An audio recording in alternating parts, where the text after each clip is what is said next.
Want to be profi with isolated chrome application? I bet you will get all answers on the question after this tutorial. First application I will show you in the easiest way to do is for me because it's always work. The trick is to buff the glossy top coat with a high grit number and use a gel paint without sticky layer. My paint's super pigmented, so when I tried it first time I got a wrinkled effect because it was not cured properly inside. So pay attention to the thickness of the layer to avoid this mistake. After I rub the chrome with the eyeshadow sponge, I'm cleaning the excess of the powder with a bigger dry makeup sponge.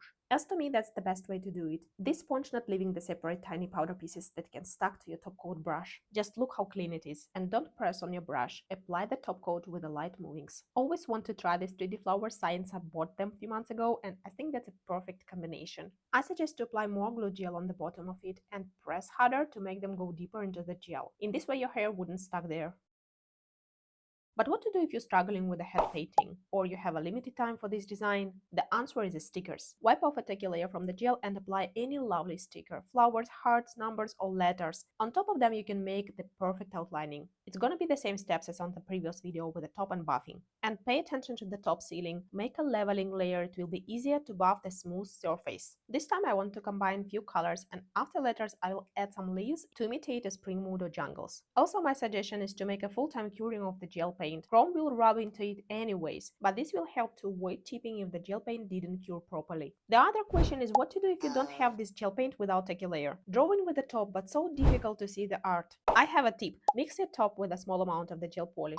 And with the black translucent gel polish you can easily see your lines and design. Also full-time curing, rubbing the chrome and sealing well with the top coat. If you're still worried about chrome chipping, apply a small amount of primer on a free edge for a better adhesion and then seal with the top coat. Can we do the isolated chrome application over the matte top coat? I tested 11 tops and find only one that resists to the powder. So yes, it will work too, but only if you have that special powder resist top. And after full-time curing, I'm wiping it off with a cleanser before drawing. And I can say that this application more dirtier. It was more difficult to clean the excess of the powder and I can't say I saved more time with this method because removing chrome powder really took much time, and anyway my top coat brush got some sparkles on it, so I need to clean it after. And in next design I want to show you how to combine matte and glossy top coat. I'm drawing a design, then covering with a matte top coat, full-time curing and outlining with a gel paint or a custom made gel top for a chrome application, then a full-time curing, rubbing your chrome powder, cleaning the excess with a makeup sponge. That was not so easy, and that is where the trick is. Now we need to repeat our outlinings